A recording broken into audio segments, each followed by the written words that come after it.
भगिनी, आज बांगलादेशमध्ये हिंदूंवर जो अत्याचार होतोय तो अत्याचार मागच्या अनेक दिवसांपासून, मागच्या अनेक महिन्यांपासून, जवळपास वर्षभरापासून सुरू आहे। त्याचा निषेध करण्यासाठी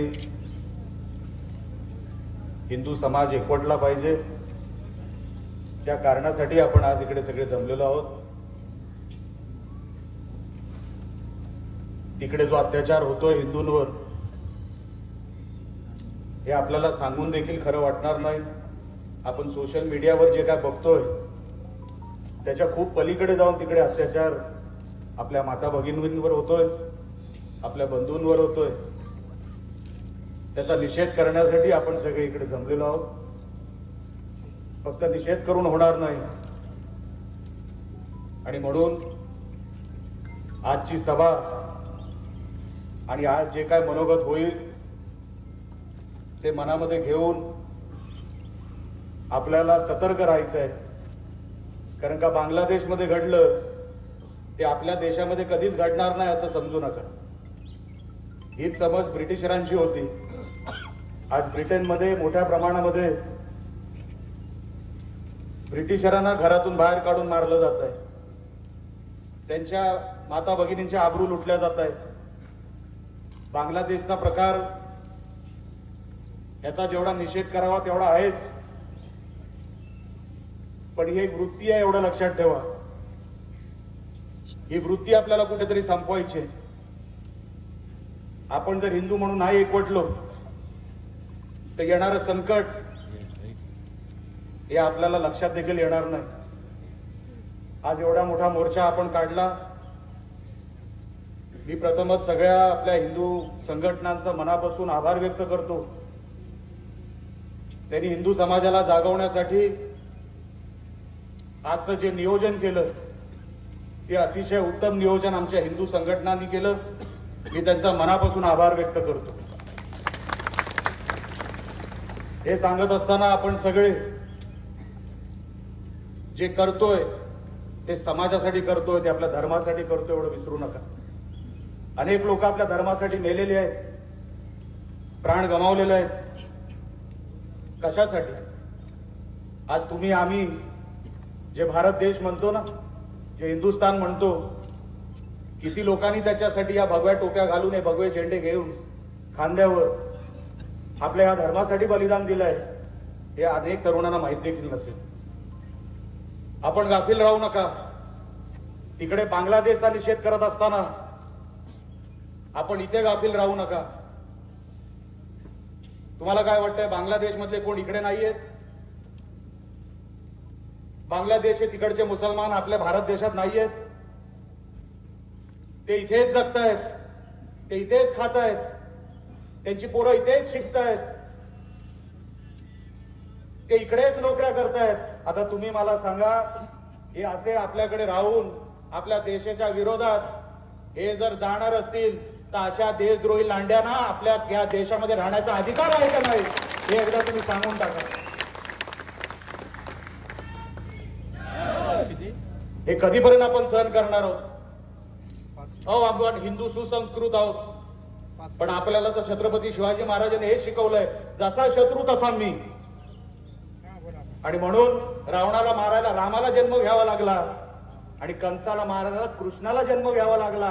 तर जसा माझा शत्रू आहे ना, तसाच आपल्या हिंदू समाजाला राहावं लागेल। आणि जर नाही राहिला तर काही इकडचा शिल्लक राहणार नाही। ते लोक रोज येत आहेत आपल्याकडे, ट्रेन भरून भरून येत आहेत, कुठल्या कुठल्या नेपाळच्या मार्गातून येत आहेत। आपण गाफील आहोत।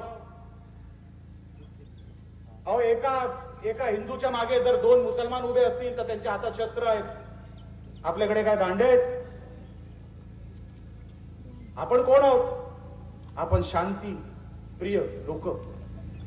ह्याचा अर्थच मला अजूनपर्यंत कळला नाही।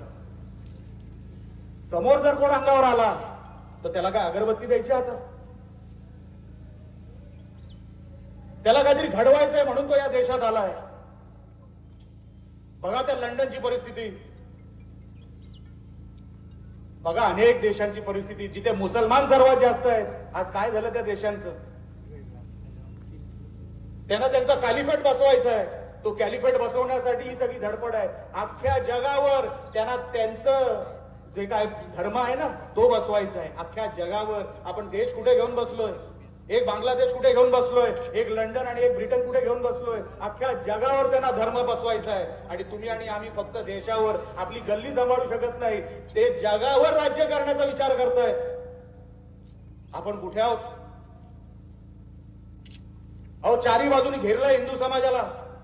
एका मोर्चाने हे सगळं संपणार नाही. आमच्या ताई इकडे बोलल्या की हे सगळं चित्र समाधानकारक आहे, मुळेच नाही. ही सुरुवात आहे, लक्षात ठेवा. अजूनपर्यंत युद्ध संपलेलं नाही. जे आपले जवान एवढी वर्ष जिथे काही प्राण्याची आहुती देऊन गेले ना, जे सगळे शहीद झाले, ते असेच नाही शहीद झाले. अहो, रोज चारी बाजूनी घेरलं जाते. आपल्याला काय माहित? आपल्याला काय माहित? आपल्या मुली पळवल्या जात आहेत. आपल्या गणपतीच्या रॅलीवर, विसर्जनाच्या रॅलीवर दगडफेक होते. आपल्या महाराष्ट्रामध्ये, आपल्या देशामध्ये होत आहे हे सगळं. एक रॅली काढून संपणार आहे? आपल्या गणपती, आपल्या रामनवमीच्या कार्यक्रमावर दगडफेक होते. हनुमान जयंतीच्या रॅलीवर दगडफेक होतोय. आपण कुठे?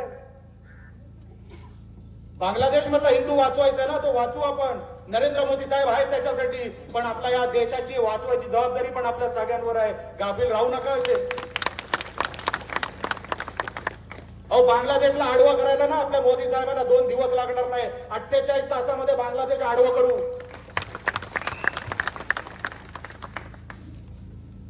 पण आपला हिंदू समाजावर आपल्याकडे एकच देश आहे. नेपाळ एक मोठा हिंदू देश होता, पण त्याची संख्या फार कमी आहे. आपल्याकडे एकच देश आहे. मुसलमानांकडे किती देश आहे? अरे, तुम्हाला नाही ना आवडत आमचा देश, तर जा ना. हे भगवे बघून त्रास होतो ना तुम्हाला, तर हकलून जा. कशाला आहे तिथे? मग आम्ही जर काय बोलायला गेलो तेव्हा मायनॉरिटी आहे ना. मग केरळामध्ये पण आमचा हिंदू मायनॉरिटी आहे, तो कसा जगतो?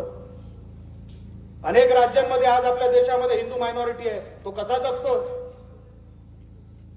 आपण हे फक्त सहन करायचं कारण का आपण संख्येने जास्त आहोत, ही आपली चूक आहे. हो, माझ्याकडे एकच देश आहे, मी हिंदू म्हणून जगू शकतो. तो माझा एकच देश, त्याला हिंदुस्थान म्हणतात. आपण जिथे उभा आहोत तिथे.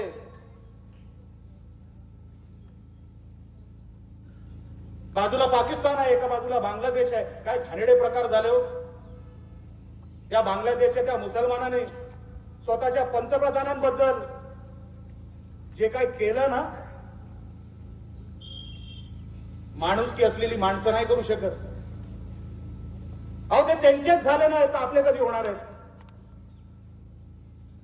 बघा, जिथे जिथे जे काय चाललंय अख्ख्या जगामध्ये, जिथे जिथे मुसलमानांनी पाय ठेवला त्यांनी गर्दी जमवली, त्यांनी एका बाजूने एका देशाला घेरलं, ती तिकडच्या माणसांना आणि तिकडच्या देशाला अस्वस्थ केलं. ही परिस्थिती आपल्यावर आपण आणणार आहोत. उद्या आपल्या माता भगिनी जर रस्त्यावरून चालत असतील तर आपण काय विचार करायचा? नाही, कोणतरी यांना पळवून नेईल, कारण का ते संख्येने वाढत आहेत. आपली लहान लहान मुलं जेव्हा शाळेत जातील, अहो, आपण आज मंदिरांवर, आमच्या गणपतीच्या रॅलीवर, आमच्या हनुमान जयंतीच्या रॅलीवर दगड खातोय. आपण कुठल्या बांगलादेशच्या वार्ता करतोय? आपल्या हनुमान जयंतीच्या रॅलीवर जर दगडफेक होत असेल आणि आपण फक्त भाषण ऐकून इकडे घरी जाणार असाल तर कशाला पाहिजे हे व्यासपीठ? हे भगवे झेंडे बघा, दिसायला कसे बरे वाटतात, पण ते फक्त हातामध्ये नसायला पाहिजे. ते रक्तात भगवे असले पाहिजे, तर त्या भगव्याचा फायदा आहे. असेल आमचे विचार तिखट. स्वर्गीय बाळासाहेब ठाकरेंना ऐकत ऐकत मोठे झालेलो आहोत. जर आज नाही आपण करू शकलो तर आपल्या पिढीला पुढे आपण काय उत्तर देणार आहोत? काय सांगणार आहोत आपण? की आपण एक बांगलादेशच्या हिंदूंसाठी रॅली केली, त्याच्यानंतर सगळं विसरलो. व आमचा नितेश राणे बघा, जेव्हा जेव्हा पक्ष त्याला हात देतो, देतला नाही तरी जेव्हा जेव्हा हिंदू समाज त्याला हात देतो, सगळं काय सोडून तो तिकडे त्या भागामध्ये पोहोचतो. तो दिवस बघत नाही, रात्र बघत नाही. गायींची गोहत्या होते. आमच्या रत्नागिरीमध्ये गोहत्या झाली. अहो बिचाऱ्या वासराचं मुंडकं खाली पडलं आणि आमच्या पोलिसांनी आम्हाला रिपोर्ट दिला की कुत्र्याने खाल्लं.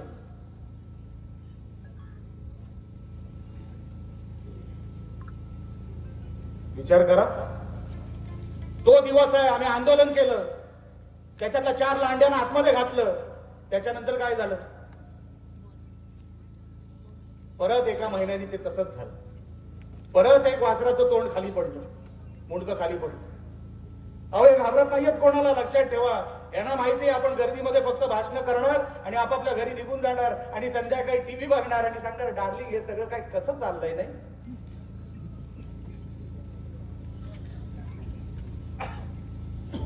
हे कसं चाललं, हे असं नाही चालू शकत. बघा तिकडचे सगळी लोक, बघा आपण काय करतोय. हे गोहत्येच्या नावावर आजही आपल्या जिल्ह्यातून अनेक गायी पळवल्या जात आहेत. अनेक गायी पळवल्या जात आहेत. मला आज या व्यासपीठावरून त्यांना सांगायचं आहे, जर सिंधुदुर्ग जिल्ह्यातून परत कुठल्या एका गायीला जरी हात लावला तर नाही तुमचं सगळं उद्ध्वस्त करून ठेवलं तर नावाचं राहणे राहणार नाही.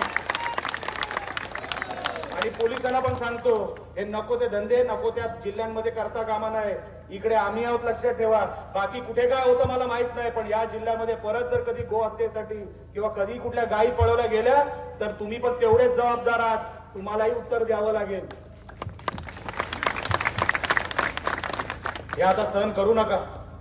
बोलण्यासारखं भरपूर काय, पण माझ्यानंतर 2 वक्ते अजून बोलणार आहेत, कदाचित 3 वक्ते असतील.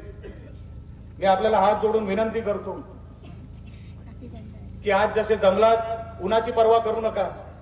एक दिवस उन्हात राहिलात तर काळं होणार नाही कोण. पण धर्म जर रोज थोडा थोडा थोडा कमी होत गेला तर नाहीसा होतो. लक्षात ठेवा. पुढच्या पिढीला आपण काय सांगणार आहोत? हिंदू धर्म कसा होता? कोण होते ते कारसेवक ज्यांनी बाबरी पाडली? कशासाठी पाडली? कशासाठी दंगली झाल्या मुंबईमध्ये? कसे तिकडे कारसेवक मेले, कसे तिकडे शिवसैनिक मेले? काय सांगणार आहोत आपण आपल्या पुढच्या पिढीला? कुठली उदाहरणं देणार आहोत आपल्या धर्माची? जर धर्माला जिवंत ठेवायचं असेल तर जिवंतपणा तो दाखवावाच लागतो. फक्त मी हिंदू आहे, अरे तू हिंदू असलास तर काय होलं? तुझा हिंदूपणा दिसला पाहिजे तर तू हिंदू आहे. असा हिंदू आपल्याला इकडे उभा करायचा आहे. आपण सगळे जंगलात या बांगलादेशच्या या सगळ्या जे काही प्रकार चालू आहेत, हिंदूंच्या वर अत्याचार जे चालू आहेत ते लवकरात लवकर थांबवावे. त्यांना तिथपर्यंत आपल्या देशाच्या माध्यमातून, आपल्या मोदी सरकारच्या माध्यमातून लवकरात लवकर त्यांच्या घशात हात घालून हे सगळं थांबवावंच लागेल. तोपर्यंत आपला हिंदू गप्प बसणार नाही. ह्याच्यासाठी आजची ही सभा आहे. आपण सगळे आलात त्या सगळ्यांबद्दल मी आभार व्यक्त करतो आणि इथेच सांगतो. जय हिंद, जय महाराष्ट्र.